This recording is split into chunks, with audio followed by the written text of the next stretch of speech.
Baik, Assalamualaikum warahmatullahi wabarakatuh. Kami dari kelompok 2 izin mempresentasikan mengenai penyakit epilepsi dengan dosen pengampu Ibu Apoteker Sari Asmi Ramadhani Lestari, MPAM Klim. Next.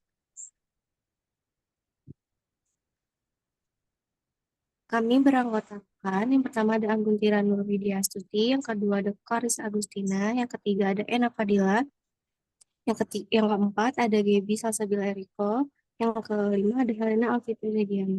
Next. Di sini kami mempunyai outline pembahasan. Yang pertama ada definisi, yang kedua prevalensi, yang ketiga ada patofisiologi, yang keempat ada etiologi, yang kelima ada faktor resiko, yang keenam ada manifestasi klinis, yang ketujuh ada diagnosis, yang kedelapan ada algoritma, yang kesembilan ada terapi farmakologi dan terapi farmakologinya, yang terakhir ada outcome terapi.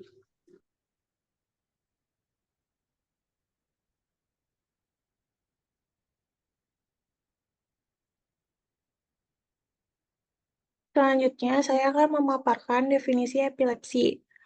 Epilepsi adalah penyakit gangguan sistem saraf pusat atau neurologis kronis ditandai dengan berulangnya kejang akibat terganggunya fungsi otak disebabkan oleh muatan listrik yang abnormal pada neuron-neuron otak, seperti peristiwa singkat gerakan tak sadar yang mungkin melibatkan sebagian tubuh atau seluruh tubuh dan terkadang disertai dengan hilangnya kesadaran dan kontrol fungsi usus atau kandung kemih.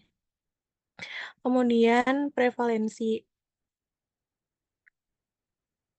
meliputi perkiraan berkisar antara 0,5 sampai 4% dengan rata-rata prevalensi epilepsi 8,2% per 1.000 penduduk.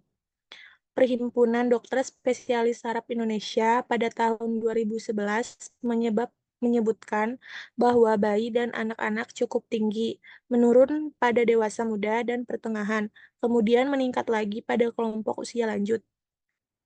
Penyakit tidak menular terjadi secara kronis pada otak yang dapat mempengaruhi seluruh dunia.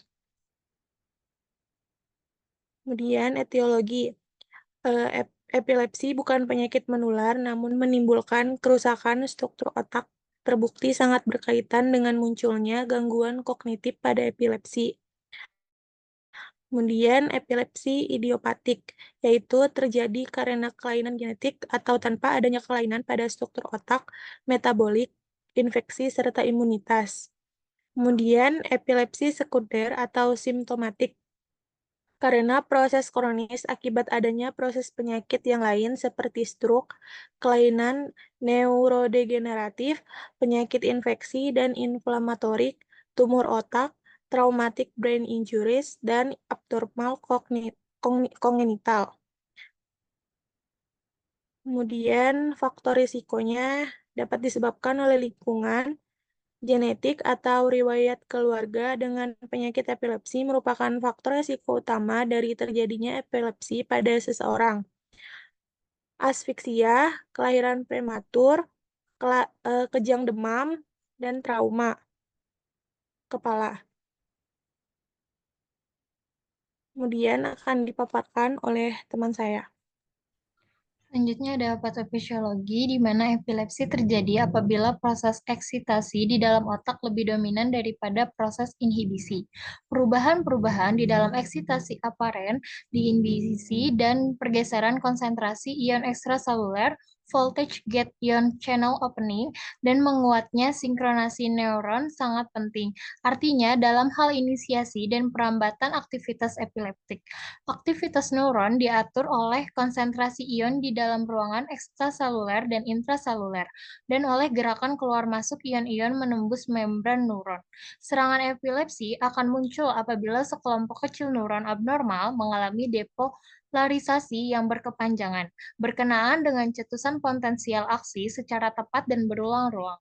Cetusan listrik abnormal ini kemudian melibatkan neuron-neuron yang terkait di dalam proses. Secara klinis, serangan epilepsi akan tampak apabila cetusan listrik dari sejumlah neuron abnormal muncul secara bersama-sama membentuk suatu badai aktivitas listrik di dalam otak. Next.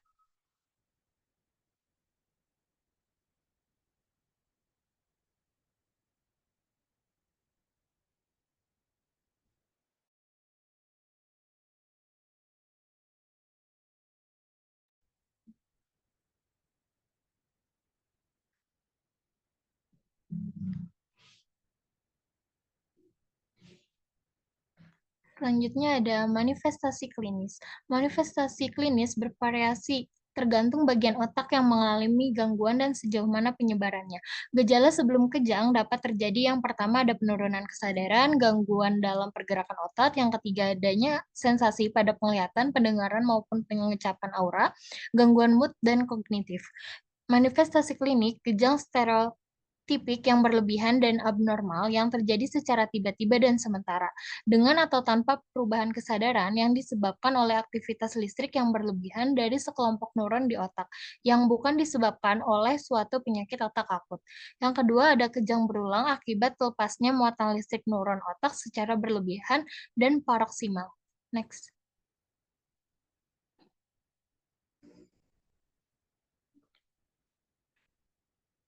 Selanjutnya ada diagnosis, di mana yang nomor pertama itu ada anamnesis, dapat memunculkan informasi tentang trauma kepala dengan kehilangan kesadaran, esenfalitas, malformasi vaskuler, meningitis, gangguan metabolik, dan obat-obatan tertentu.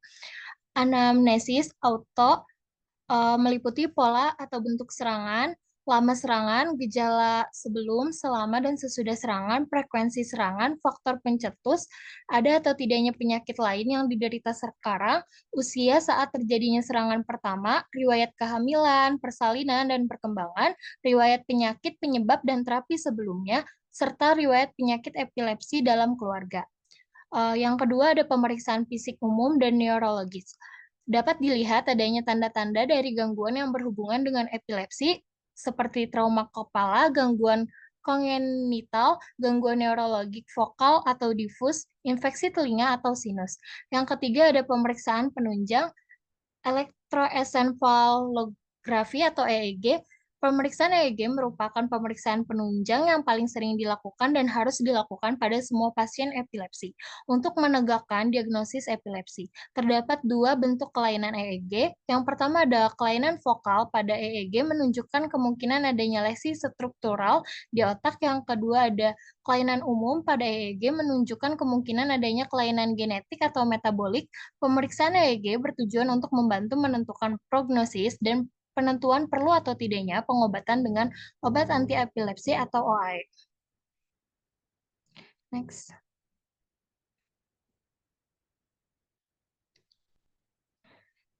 Yang terakhir ada neuroimaging atau pemeriksaan radiologis. Pemeriksaan radiologis bertujuan untuk melihat struktur otak dengan melengkapi data EEG.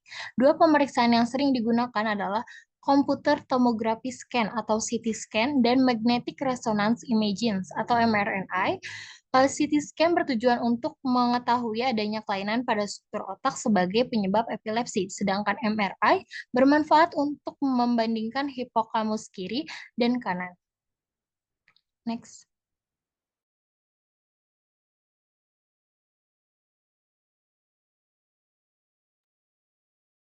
Selanjutnya di sini ada algoritma pengobatan untuk pengelolaan gangguan kejang. Yang pertama ini dilihat dulu kondisinya, dia mengalami kejang atau tidak. Kalau misalnya tidak mengalami kejang, dia cukup untuk mencari perawatan medis atau psikiatri yang sesuai saja. Tapi kalau misalnya terjadi kejang, dilihat lagi apakah terjadi resiko kejang berulang yang berkelanjutan.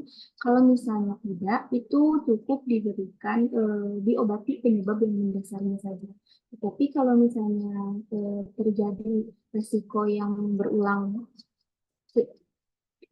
hingga berkelanjutan, itu kita lihat lagi secara primer generalized atau partial. Kalau misalnya secara umumnya atau primer ini dilihat lagi epilepsi ini itu epilepsi umum atau tonik. Perlu diketahui epilepsi ini kan dia tuh hilangnya kesadaran ya. Nah, kalau kejang tonik ini tuh dia hilangnya kesadaran itu ditandai dengan kontraksi otot yang berlangsungnya itu selama beberapa detik hingga beberapa menit. Kalau misalnya terjadi seperti itu, maka dianjurkan untuk diberikan carbamazepin, lamotrigine, oxcarbazepin, phenobarbital, phenytoin, topiramate, serta valproat. Kemudian jika terjadinya itu absence, jika terjadi absence atau hilangnya kesadaran yang bersifat sementara, maka dianjurkan untuk diberikan lamotrigin dan valproat. Kemudian jika terjadinya itu secara mioklonik atau kontraksi otot tunggal atau multiple yang terjadinya itu secara tiba-tiba, maka dianjurkan untuk diberikan lamotrigin, topiramat, dan valproat. Selanjutnya, jika terjadi secara atonik atau kejang yang ditandai dengan hilangnya tonus otot tanpa didahului kejang mioklonik atau tonik yang berlangsung kurang lebih 1-2 detik. Di atonik ini dia tuh melibatkan kepala, batang tubuh, rahang, atau otot-otot ekstremitas. Nah, kalau terjadi secara atonik itu, maka bisa dianjurkan untuk diberikan lamotrigin dan valproat. Nah, secara partialnya itu ada secara umum, kompleks, itu bisa diberikan carbamazepin, gabapentin, lamotrigin, oxarbazepin, phenobarbital, phenytoin, dan lainnya. Boleh di next.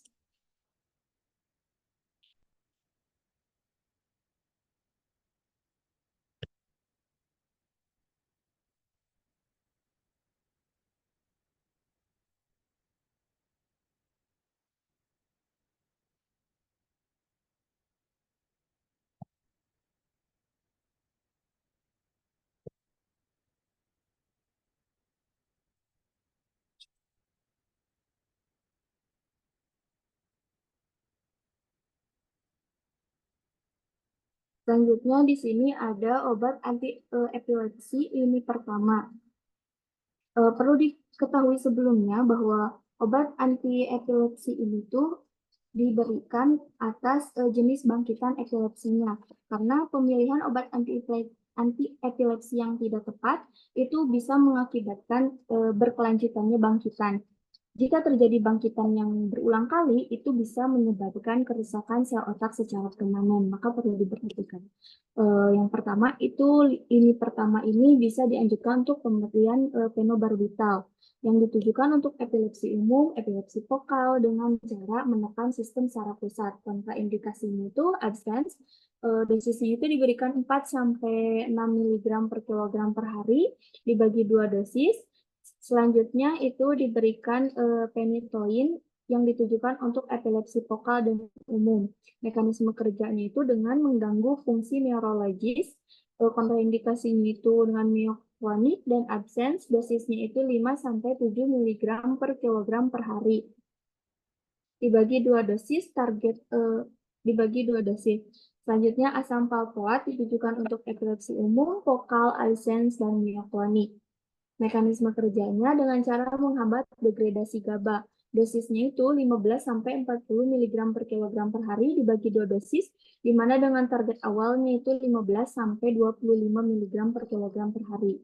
Selanjutnya, carbamazepin itu untuk epilepsi fokal.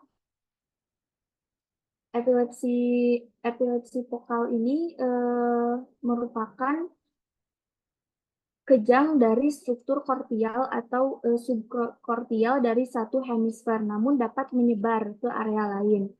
Nah, mekanisme kerjanya itu dengan menstabilkan membran saraf yang hipereksitasi, kontraindikasinya itu dengan mioklonik dan absence, dosisnya itu diberikan 10-30 mg per kilogram per hari, dibagi 2-3 dosis, mulai dengan dosis 5-10 mg per kilogram per hari, dinaikkan setiap 5-7 hari dengan 5 mg per kilogram per hari, di mana target awalnya itu 15-20 mg per kilogram per hari. Boleh di next ya?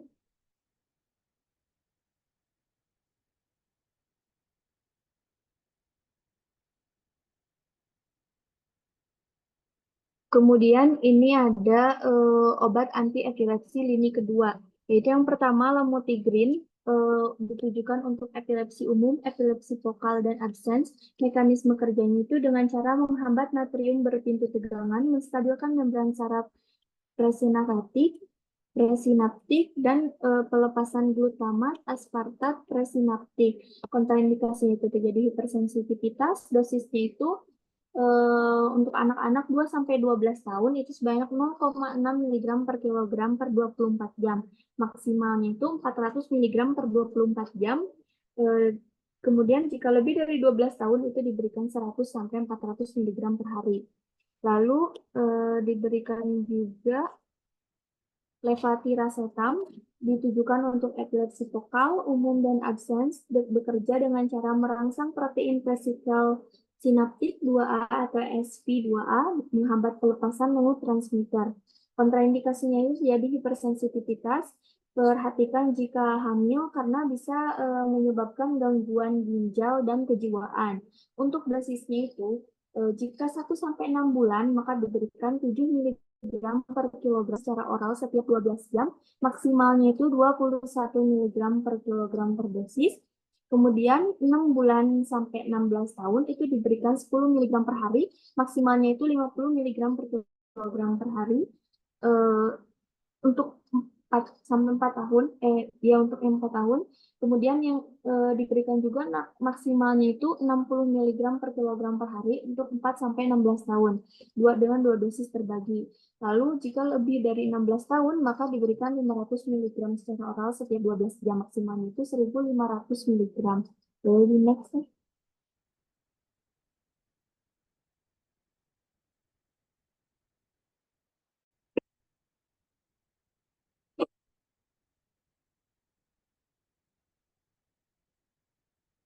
Lalu ada clobazam ditujukan untuk epilepsi umum, fokal, absens, dan miotonik. Mekanisme kerjanya itu dengan cara berikatan di situs benzodiazepin berdasarkan GABA. Kontraindikasinya itu terjadi insufisiensi pernapasan akut, disfungsi hati, dan miastenia gravis. Dosisnya itu jika kurang dari 12 tahun diberikan 125 mikrogram per kilogram per dosis BDS atau suplemen makanan nabati. Kemudian diikuti 250 mikrogram per dosis, maksimalnya itu 500 mikrogram per dosis dalam 2 dosis. Lalu 12-18 tahun itu diberikan 10 mg per dosis 2 kali sehari.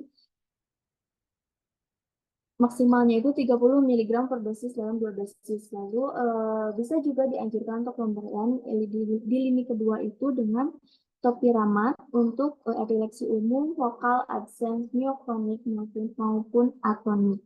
Mekanisme kerjanya itu dengan cara memblokir saluran natrium tegangan dan menambahkan aktivitas neurotransmitter gamma aminobutirat GABA menghambat enzim karbonat anhidrase. Kontraindikasinya itu hipersensitivitas, dosisnya itu 2-10, dosisnya itu jika untuk usia 2 sampai kurang dari 10 tahun itu 25 mg 1-3 mg per kilogram per hari secara oral selama 1-2 minggu dibagi setiap 12 jam 5-9 mg per kilogram per hari, maksimalnya itu 250 mg per hari, berat badan kurang dari 11 kg. Nah, kemudian 300 mg per kilogram per hari itu untuk 12-22 kg. Lalu 350 mg per kilogram per hari itu untuk berat badannya lebih dari 23 kg. Jika lebih dari 10 tahun, maka diberikan 200 mg per dosis secara oral setiap 12 jam.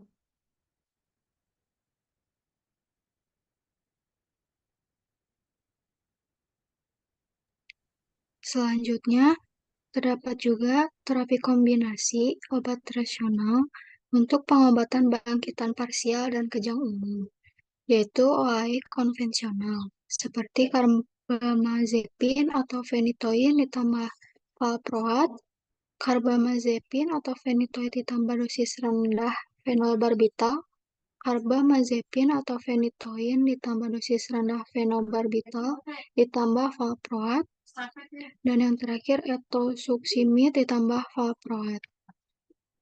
Selanjutnya, terdapat OAE konvensional dan OAE baru.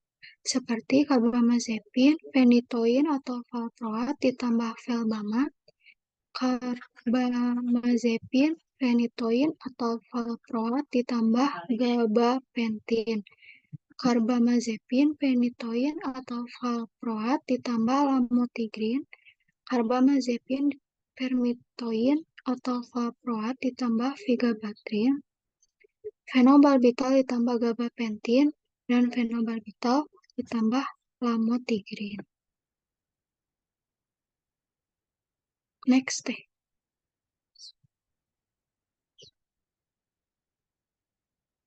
Selanjutnya terdapat juga OAI baru seperti vigabatrin ditambah gabapentin, vigabatrin ditambah lamotrigine, gabapentin ditambah lamotrigine. Juga terdapat kombinasi obat rasional untuk pengobatan epilepsi mioklonik juvenil, yaitu OAI konvensional seperti valproat ditambah primidon, valproat ditambah phenytoin, valproat ditambah etosuximid ditambah phenytoin, dan juga terdapat OAI konvensional dan OAI baru seperti valproat dan felbamate. Next deh.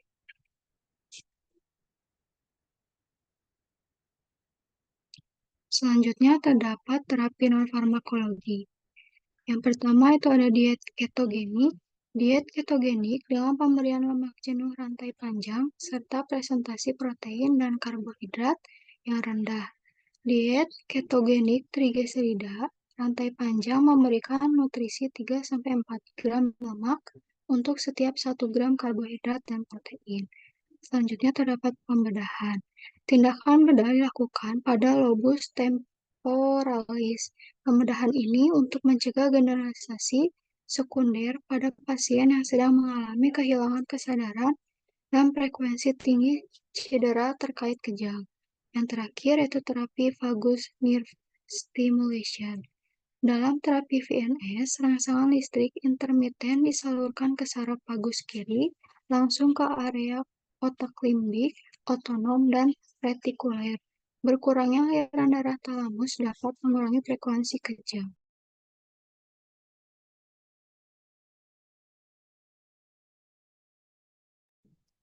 Selanjutnya ada autocom terapi. Autocom terapi ini mempunyai tujuan terapi pada epilepsi adalah kebebasan kejang total tanpa efek samping yang signifikan secara klinis. Hal ini dapat dicapai pada lebih dari 2/3 pasien dengan serangan epilepsi. Kejang yang benar dan seringkali didiagnosis sindrom merupakan prasyarat bagi keberhasilan keputusan terapeutik. Sekelompok besar pasien, terutama anak-anak yang termasuk dalam kondisi dengan serangan epilepsi yang tidak memerlukan diagnosis epilepsi, biasanya tidak memerlukan terapi profilaksis apapun. Bagi yang lain, mungkin sebagian besar sindrom epilepsi umum, idiopatik, atau bisa disebutkan IgA, atau epilepsi vokal, dilanjut lagi, atau epilepsi vokal simptomatik yang tidak sesuai dengan operasi. Kemudian pengobatan obat anti-epilepsi atau bisa disebut dengan IGD mungkin berlangsung seumur hidup. Next.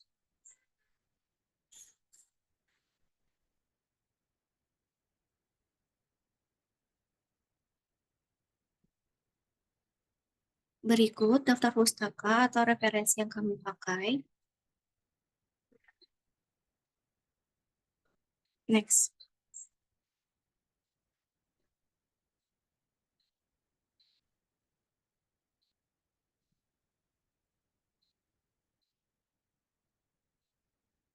Mungkin sekian dan terima kasih atas presentasi yang kami sampaikan. Wassalamualaikum warahmatullahi wabarakatuh.